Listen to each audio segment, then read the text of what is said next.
Okay. Hi, everyone. I'm Naomi. Thank you guys so much for being here and making the commitment to be here. Today, we're going to be joined by Dr. Brewer, who is a professor of medicine and epidemiology here at UCLA. So Dr. Brewer received his training as an infectious disease physician and an epidemiologist. And he's focused a lot of his work on studying infectious diseases and preventing them in various populations, while he's also maintained a hospital-based infectious disease practice. And some of his research interests have focused on multiple drug-resistant tuberculosis, the global risk factors with emergent diseases, and also just improving how we respond to outbreak. And he's also served on the advisory board for notable organizations such as the WHO, the CDC, and the NIH. So without any further ado, let's welcome Dr. Brewer. Thank you, Naomi. So you're all doctor types, right? Yes. Okay, terrific. So how many people die every year? Rough guess. 6, 12, 22, 22 million, a billion? Any sense? Like, doctors battle death and disease, right? Yeah. So how do you know if you're winning? Any sense? Okay. Go ask your attending when you're on the ward the next time. How many people die every day in LA County? And what's the likelihood they're going to know the answer to that question? Pretty small. So about 55 million people die every year. We'll talk about that. About 150 people die every day in LA County, just to give you a perspective of what's going on. So what we're really talking about today is measuring things and the importance of measuring things for understanding how you're doing, how to make comparisons, how to make policies. So today is kind of big picture day, and we're going to be very broad and we're going to be very general, but we can boil it down as much as you would like. Oh man, I like totally overshot. I'm sorry. I got too excited. Let me see how we go back. I'm going forward rather than back, I think, because these are on the opposite sides of what I would normally expect. Yeah, how can you get me back to the beginning? So this is like really terrible. I know they invite a guy in to talk and he doesn't even know how to use Well, you used that one. That's what I would do too, right? Yeah. It's going the wrong way. I don't know is the answer. We're going back. Yeah, we're Okay, going, we're going back. Don't look, everyone. No, it's okay. You can look. It's all right. We'll just make your brain. No, you're going forward now. Oh, you wanted it back. Yeah, I want to Okay, go back to the beginning. But it wouldn't go to the first slide. Way back to the beginning. So which is back? That's back. This is back. All right. There you go. This is forward. Yep. So why does it jump? Oh, I think maybe if you touch it in the middle, it will go Oh, fast. See if it's it's like- very sensitive. Very sensitive. All right. Way more complicated. So some of the reasons why we do this, and what we're going to talk about today is we're going to talk about what do people die of broadly. And we're going to talk a little bit about what are the things that impact what people die of. We'll talk a little bit about diseases and how we measure risk for diseases. And then we'll talk about some of the larger global trends that impact on that. So what do risks vary depending on your sex, for example? Do risks vary depending on where you were born? All right.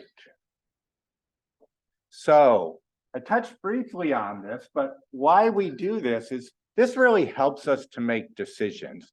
That's fundamentally the most important reason for measuring these kinds of global burdens, is so we can make make decisions. And you're going to make decisions every day of your life as a doctor, right? And at the same time, at a policy level, people have to decide, how much should we spend on healthcare? How much should we invest in diabetes? How much should we think about hearing loss as a problem? And in order to be able to make those kinds of decisions, you need to figure out ways of measuring how much disease is out there, how much disability is out there, and whether or not you can do anything about it. At an individual level, it helps you particularly say if you're involved in your community. Should you start a hypertension project in your community? Really hard to know if you have no idea how much hypertension is in your community. So most of what I'm going to talk about comes from something known as the Global Burden of Disease Project. This is based at the Institute of Health Metrics and Evaluation at the University of Washington. And they actually are the measurement system for the World Health Organization at this time. And these are the principles that they have in trying to go and create these kinds of measurements that we're going to be talking about. And one of the arguments against doing this is the data sucks, right? There just aren't good data. I can tell you in my own field of tuberculosis, it's estimated that there are about 10.7 million cases of tuberculosis every year. The critical word in that statement is estimate. We can't even count how many cases of tuberculosis there are in the world. And if you can't even count a disease, how are you ever going to control it? So, but the argument that the people at the Institute would make is, well, even if we can't count it, we still have to estimate it because we have to make policies, we have to make decisions. So even though we know there's a lot of bad data out there, we're going to do the best we can, and we're going to tell you how confident we are about those data. Another thing that they're going to do is comparability. So one of the things you have to decide, particularly at a policy level, is how much do I put into cancer and how much do I put into infectious diseases, right? So the NIH has a budget. Does anybody know what the NIH budget is? Rough guess? $12? $20? That's about $33 billion a year, right? And they have to decide how to allocate that across the different institutes, the National Cancer Institute, National Institute for Mental Health, allergy and infectious diseases. And so they have to have some way of thinking about how should we be investing in these different areas. And so you have to have some way of comparing across diseases. So that's important. Another key thing that they focus on is morbidity. So yes, deaths are important. And in a lot of ways, deaths are the best thing to measure because we can usually figure out, not always, but usually figure out when someone is dead, right? So that's a pretty hard endpoint, whereas some of these other endpoints can be pretty difficult to measure. So the Institute people say, well, if we're really thinking about burden of disease, we can't just think about death. We have to think about all the other bad things that can happen. And then internal consistency, so that it doesn't make a whole lot of sense to say that 10 million people are going to die of heart disease, but 50 million people die from coronary artery disease, right? Because those are the same thing. So you have to make sure that across all your different estimates that there's consistency in what you're measuring and what you're reporting. So when Tracy wrote me to say, can you come give this talk? And I'd given a different version of this talk to a cohort that came before you years ago. I entitled it Bugs, Burgers, and Buses. And she said, can you give the Bugs, Burgers, Buses talk? And I said, yeah, I can, but I don't actually think about it that way anymore. But where that came from is how we categorize major, what are called level 1 impacts on health. So the first is communicable disease, maternal, perinatal, and nutritional deficiencies. This is my home. This is where I live in the world of infectious diseases, the kinds of things that I think about. Those are the bugs. The big one is non-communicable diseases. This is heart disease, strokes, chronic obstructive pulmonary disease. Whoops, we went away. That's the burgers. And then injuries, trauma, that is the buses. So those are the 3 major areas that the World Health Organization uses in thinking about disease and disability. Are we back again? Oh, that's so exciting. So the most simple one is life expectancy. So a child born today, on average, how likely are they to live? Any guesses right now what the global life expectancy is? 65. 65, okay. Others? It's okay. We're really friendly here. I won't bite, and you can't get a wrong answer. So you can just shout it out and don't worry about it. Yes, sir. Yeah, global. 47, okay. Any others? All right, so we got a 65 and a 47. We're going to find out in a little bit. The critical thing about life expectancy is it's really skewed by people who die at a young age, okay? So if you look at historically life expectancy, it's like 35, 40 for thousands of years. And then you get to about the 1800s and it starts going up, up, up, up, and you get into the 1900s and it really accelerates. So right now it's 73. So the global life expectancy right now is about 73 years. But that doesn't mean that most people in the 1800s or the 1400s died at 35. What it meant was there are a lot of people dying under the age of 5, and then the rest of the people would go on to live to 50, 60, 70. But because of all those deaths in infants and children, it was skewing life expectancy down. So that's an important thing to remember when you're thinking about life expectancy. All right, so we're just going to run through these because we're a little late. And you can just show up your hands. Who thinks like Uzbekistan, you live longer than if you're in India? Average life expectancy. Uzbekistan. Okay, India. All right. Jordan. Brazil. All right. Hungary. Lebanon. I cheated. Okay, so now these are 2 areas of LA County. Actually, I think the city of Los Angeles, but I'm still, after 10 years, I'm not totally familiar with the city of Los Angeles. How much difference between these 2 areas do you think there's going to be in year? Rough guess. 12. Okay. Somebody knows LA really well. Look at that. All right. So we're going to talk about why does that happen?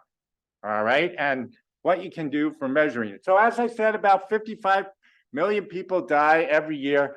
Vast majority of deaths in the world are from non-communicable diseases. 3/4 of all deaths. Heart, strokes, diabetes, lung disease, stuff like that. You live to about 73. We are getting older as a planet. So we are living longer. And you can see the range there. So we go from a high of Japan to a low of Lesotho, and women live longer than men on average. And this is kind of an age pyramid. So one of the key things about the Global Burden of Disease Project, they come out every 2 years. And every 2 years, they come up with a funky new totally made up graph system that is completely different than what they did in the previous 2 years. So people like me can spend a lot of time trying to figure out what the hell is this graph trying to show us. So what it's showing us here, so basically this is age in blocks going up. You got males on this side, females on that side. So basically, kids die from infectious diseases if they're going to die, and old people die from non-communicable disease if they're going to die. And then there's this little core of green accidents and injuries that happen throughout. But you can see under 10% of deaths are from injuries, though that varies by sex and age, and we're going to talk about that. And the vast majority of deaths are from those non-communicable diseases. Where we're really making a lot of progress as a global community is in communicable maternal and childhood diseases. That's where most of the progress in the last 20 years has been made.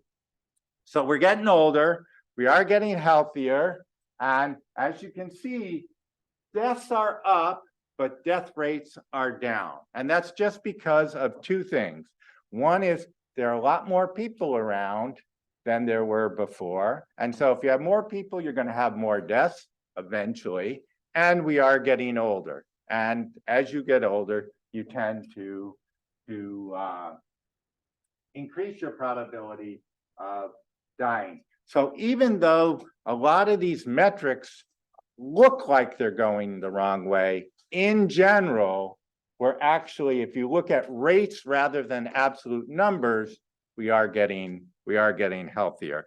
And if you only take away one thing from the talk today, it's just understand the metric that you're looking at, because depending on what metric you use, you can get a very different perspective of what you think is going on. So this is an example of that.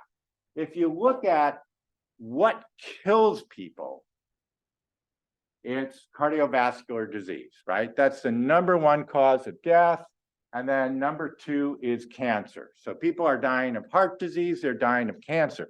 But if you look at years of life lost, which is another metric that's commonly used in thinking about diseases and burden, all of a sudden neonatal disease, which was nowhere near on the list, doesn't even show up on the top 10 causes of death, is #2 for years of life lost. And so as you're thinking about numbers, as people talk to you about numbers, just make sure you're understanding what they're measuring and what are the assumptions that go into those measurements, because you can get very different pictures as to what's going on. So this is the good story, right? So HIV for me, so I was in medical school in New York City from 1981 to 1985, which I assume was before most of you were born, right? Yeah, I know, that's like really scary. Medical school for me was watching young guys my own age die horrible deaths, right? And there was so the virus wasn't discovered till 83. There was no blood test to detect it till 85. There was no treatment until zidovudine in 87. This was a really scary plague when I was a medical student, kind of like what you guys went through with COVID. This has been one of the real success stories of the last 40 years, right? So I can put a patient on an integrase inhibitor with 2 non-nucleoside reverse transcriptase inhibitors, and their life expectancy will be essentially the same as someone who is uninfected. What a dramatic change. So huge success story, 56% drop when you're kind of measuring globally. So this is where we've done well. We've done well. Tuberculosis, not so well, but diarrheal disease, we've done really well. Maternal mortality way down. The other areas, which I'll talk to in a little bit, not so well. So there are some things that are going in the wrong direction. So we're going to switch for a second from death to talk about disability.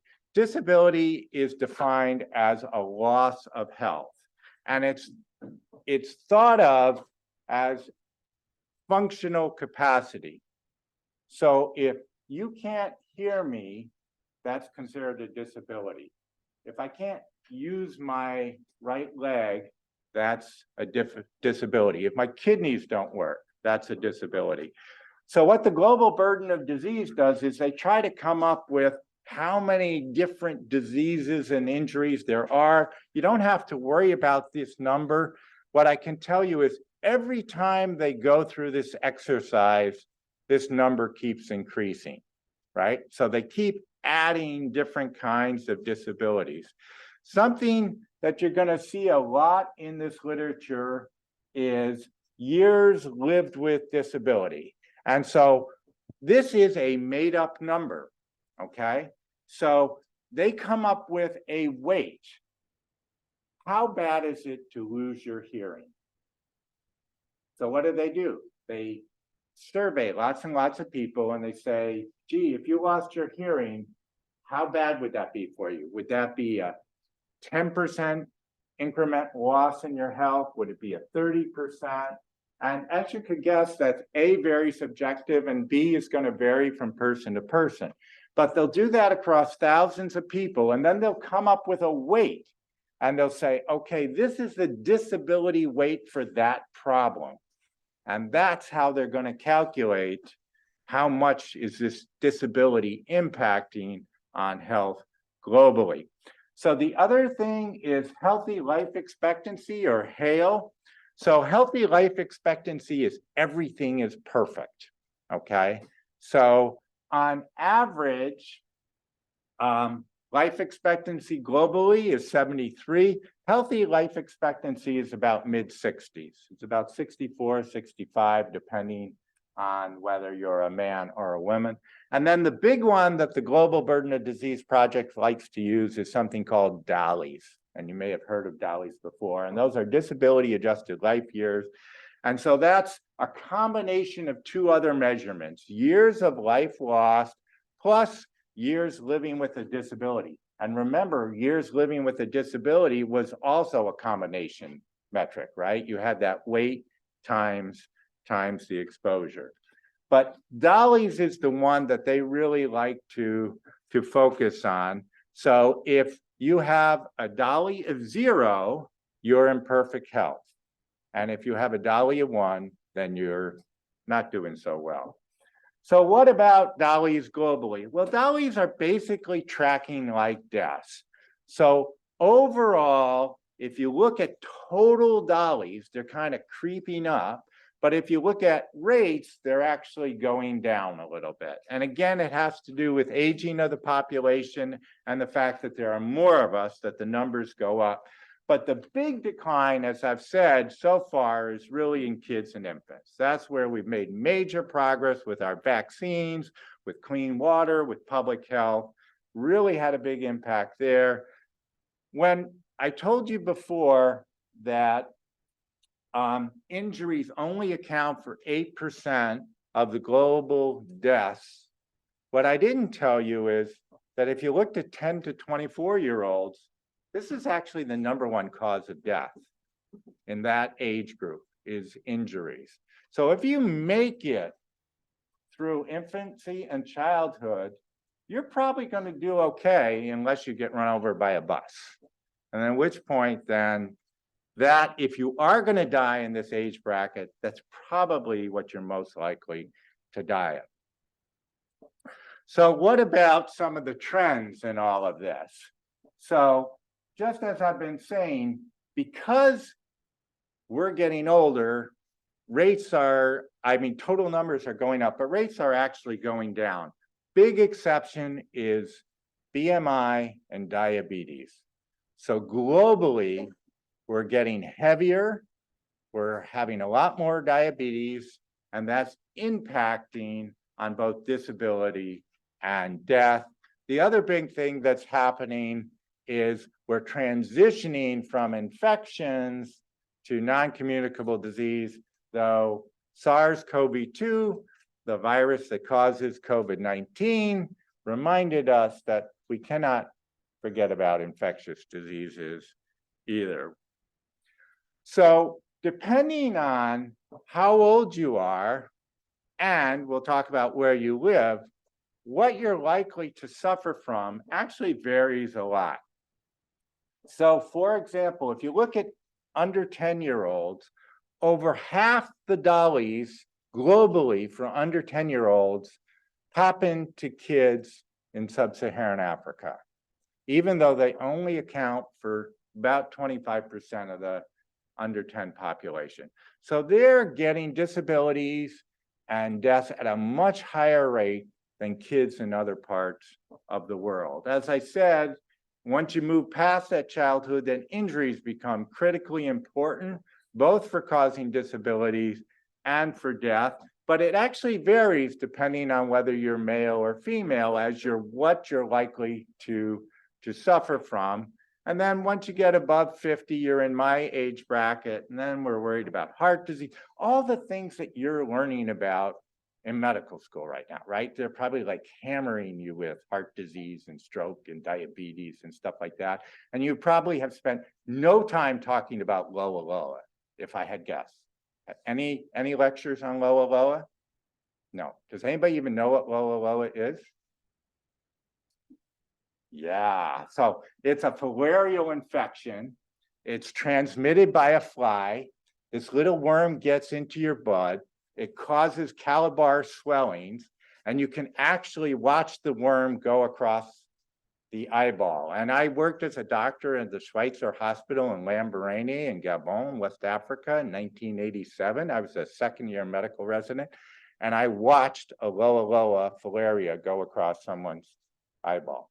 And the reason I did that is because I couldn't treat them while it was in their eye. Because if I treated it while it was in their eye, then the inflammation from treating the infection could have caused blindness. So I had to wait till it made it across the eye before I could start treatment, with the hope that I wouldn't then cause any kind of an inflammatory reaction in the eye. But okay, so, you're probably not going to see a lot of that here. But if you were at the Schweitzer Hospital in Lambaréné, you would. So depending on where you are can also affect what you're likely to be disabled from or die from. So now we're going to switch a little bit, and we're going to talk about risk. So the other thing that the Global Burden Group does is they try to quantify risk. So risk is always associated with an outcome. Think smoking, lung cancer, okay? So lung cancer is the outcome, smoking is the risk. And now what they're trying to do is, well, how likely is it that all of the lung cancer in the whole world is caused by smoking? And how important is that as a risk factor, as opposed to, say, indoor air pollution or genetics or something else? So that's what they're trying to do, is they're trying to figure out risk as a function of exposure, and then try to figure out, is there some minimal risk, right? Is there a safe number of cigarettes? If I smoke 1 cigarette a day, is that okay? Or does 1 cigarette a day increase my risk of lung cancer? Can I smoke 10 cigarettes a day? And then once you do that at an individual level, then you try to figure that out for a whole population. So the key thing here is the risk depends on the outcome, and people forget that, right? So there is this really nutty sense in fundraising, less so in public health, about my disease is worse than your disease, right? So you have to give money for diabetes because diabetes is worse than tuberculosis. And I'm personally of the belief that, gee, all disease is pretty bad. And I don't really think it's important to say my disease is worse than your disease, but there is a lot of that out there. And one of the things people can do to try to move their disease up or down a list is choose different outcomes, right? So if you look at attributable deaths, then the most important risk factor for that is high blood pressure, right? However, if you look at DALYs, disability adjusted life years, then all of a sudden it's malnutrition, and maternal child health, right? So again, it's kind of, I don't want to say it's games that people play, but kind of using numbers to tell a story, and important to understand where the numbers are coming from and what do they actually mean. So what you're looking at here is another one of those global burden of disease graphs that they've never done before, that they create just to fake you out. So this is basically, think of it as low middle income, high middle income, and high income countries. This is the most important cause of DALYs going all the way across. And then the colors just have to do with, are the DALYs increasing or decreasing over this 10-year period? So in a low income country, the most important risk factor is malnutrition. And if you're in a high income country, it's cigarette smoking is the most important risk factor for creating DALYs. Cigarette smoking has actually been declining a little bit globally. You can see malnutrition is going way down because it's a green, and you can see that high body mass index everywhere is going up, as is high blood sugars. All right, so what kills females? So we already know the answer, number one, right? Right? What was it? Tell me you were paying attention. High blood pressure? Yeah. Yeah. Okay, terrific. Any guesses to number two?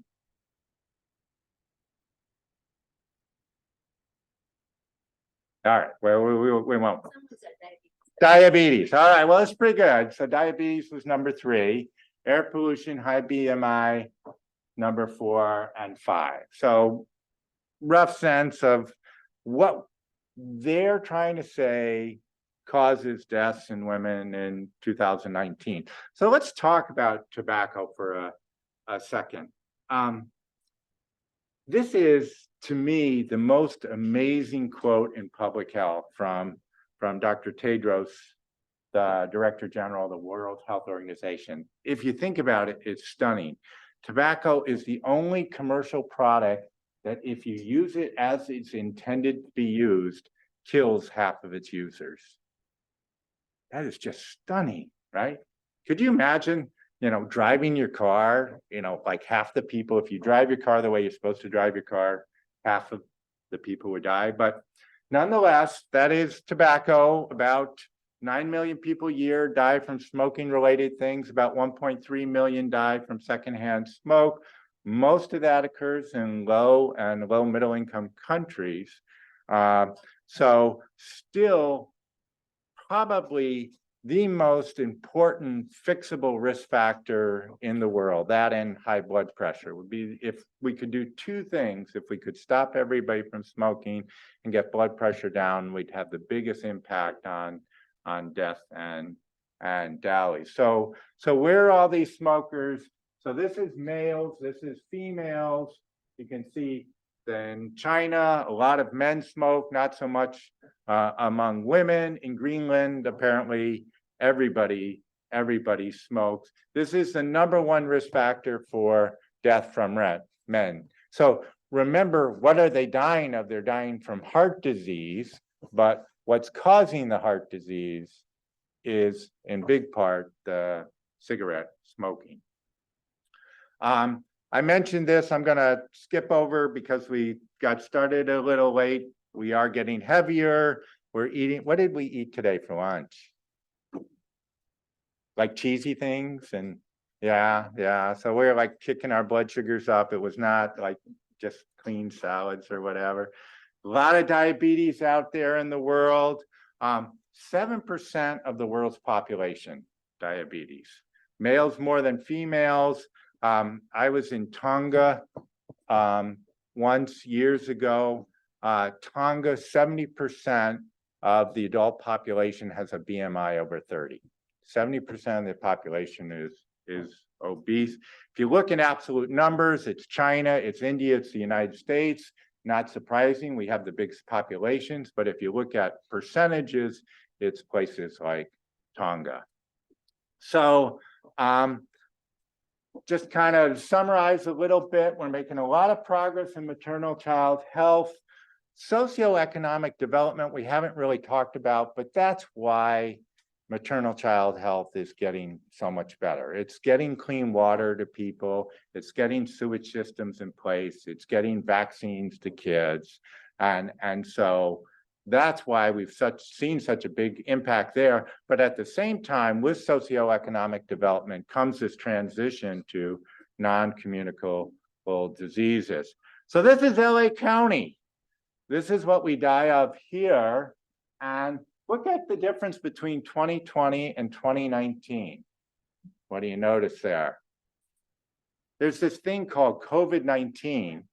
Wasn't even on the radar in 2019. It's the #2 cause of death in 2020 in LA County.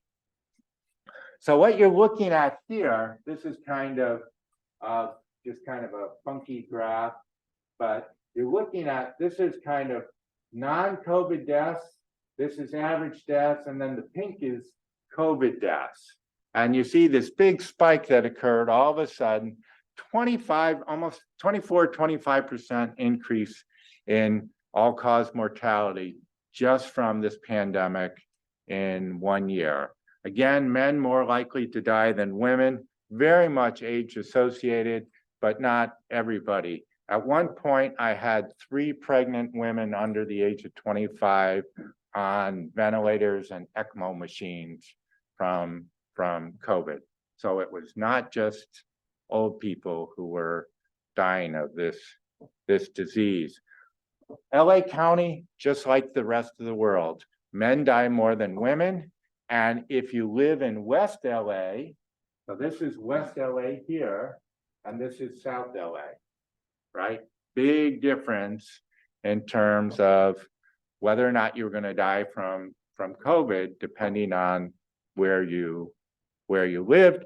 Also, big difference by ethnicity and race. And so Latino, Latina, Latinx, Hispanic, more likely to die than white. Asians actually had the lowest rate. Pacific Islanders and Native Americans had the highest rates. And it's not just rich, poor, it's also how big is the spread. So there's something that's called the Gini coefficient, which measures inequality. And if you look at the Gini coefficient across countries, every 0.5 increase in the Gini index is associated with an 8% increase in excess mortality. So the more unequal your society is, the more likely you're going to have deaths. This is a relatively new phenomena. So what you're looking at is you're looking at 2 cohorts of British males. So the first were males that were born in 1912, the second males 1941. And in 1912, if you were in the top half of the economic pool in England and you were born in 1912 as a male, you lived on average to 79. If you were in the bottom half, you lived on average to 77. Not a big difference. If you're born in 1941 and you were in the top half, you lived on average to 86.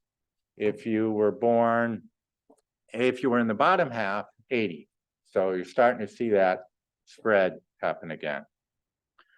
So what are the challenges with some of this I've been talking about? There's a really big one. Can anybody tell me what they think the single biggest challenge with some of these measurements are? I'll give you a hint. It has nothing to do with numbers. Yes, sir. Maybe they're fixed to a specific person, like a white British male or something of the like. Okay. If I were born without hearing, do you think I would value my life any less than you value yours if you were born with hearing? No. Yeah.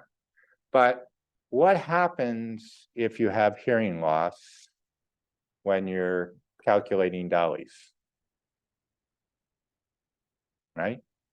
So the big challenge in all of this is, at least for me, is the ethics of thinking about disability, right? So there are a lot of people out there who are, quote, disabled, but they don't view themselves as having a disability. They don't view themselves as having a disease.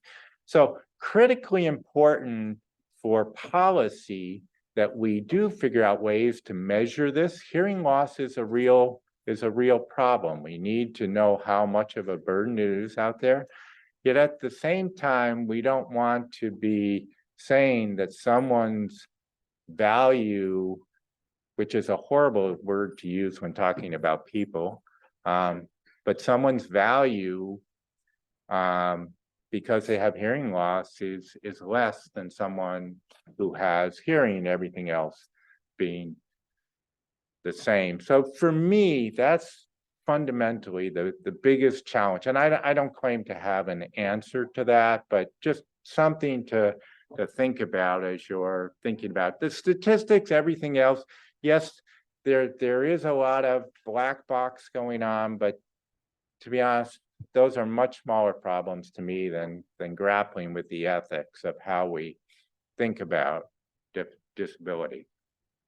All right, so I'm not going to summarize that. I kind of beat it to death. Sir Michael Marmot, a famous sociologist, said this. I think it's a great way to end. And if you want to learn more about it, here are a couple of references. You can go on the Institute website. It's really cool. And I think we finished with 7 minutes for questions. Great. So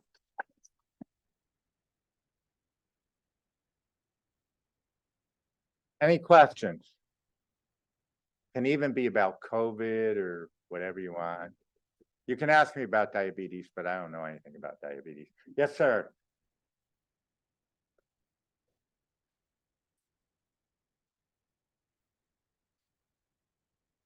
They ask everybody, so they don't, these are general surveys. In fact, you can actually go, you used to be able to, I don't know if you still can, but you could go on the Institute website and fill out the survey. Yeah, so it was open to anyone, but it is skewed towards people who have internet access and are savvy enough to get on email lists and things like that, right? So it's not like these are globally representative surveys, but they didn't try to just ask healthy people. It was open to anyone. Any other questions?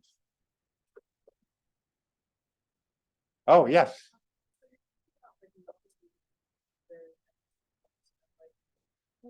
But I was wondering if you could like sort of expand on how they interact with like when you have outbreaks of other diseases and how I guess like having a disability in the midst of an outbreak, you're like at a exacerbated. Like an infectious disease outbreak. Okay, not an outbreak of diabetes, because some people think we have an epidemic of diabetes going on, right? So an epidemic just means more than the usual amount. But yeah, I mean, diseases interact, right? So who died from SARS-CoV-2? Single most important risk factor was age, still so. But then heart disease, lung disease. Interestingly, even though diabetes is listed as a risk factor for mortality from SARS-CoV-2, if you look at the data, diabetes was not an important driver of deaths. Pregnant women were at higher risk. So that certainly happens, right? So we know that asthmatics are at higher risk to get pneumonias, for example. Obviously, immunodeficient individuals, whether that's from transplants or from diseases like lymphoma or leukemias, are more likely to get certain kinds of infections. But it varies from agent to agent. For SARS-CoV-2 in particular, heart and lung and age were the big drivers. Anything? Yes, ma'am. If you're familiar, can you speak more to how the IHME gets their source data, like for the vital statistics or what they consider? So the answer is all of the above. So what they do is where data are generated by countries, they use those data. So data from the United States, the CDC, for example, states, and they actually do break it down for about 23, I think it's about 23 countries or so. They go beyond national level. So they will go to subnational levels. They do it for the UK, Brazil, the United States, a few others. So they'll do that. The second they'll do is they'll do meta-analyses of published literature. So they'll get all the studies that say how much, I don't know, asthma is out there, right? And then try to make estimates from that. Third they'll do is they'll do estimates of exposure and risk, and then apply those to populations to say how much disease should be there. So if I know how many people in a particular country smoke, I know how much they smoke, and I know in general how likely you are to have lung disease from smoking, then I can use that to estimate lung disease in a country that may not have any measured lung disease. Yeah, if you need to go, please, yes.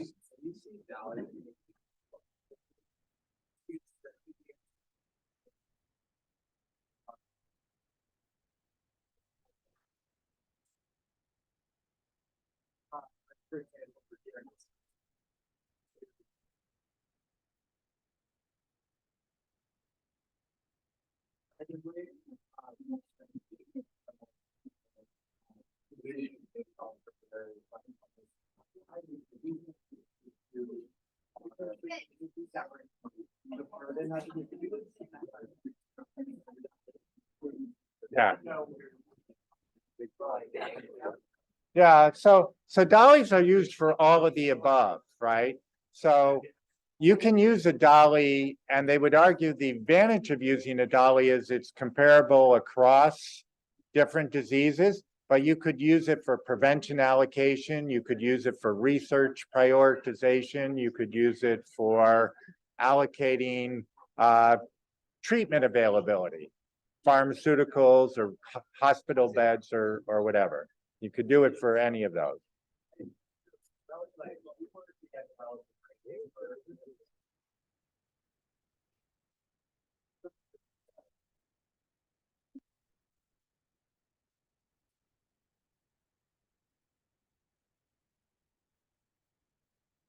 Yeah, totally. Yeah. Yeah. Yep, totally. We have class related. Oh, okay, so, Foundations of practice, yeah, that's why. so no worries.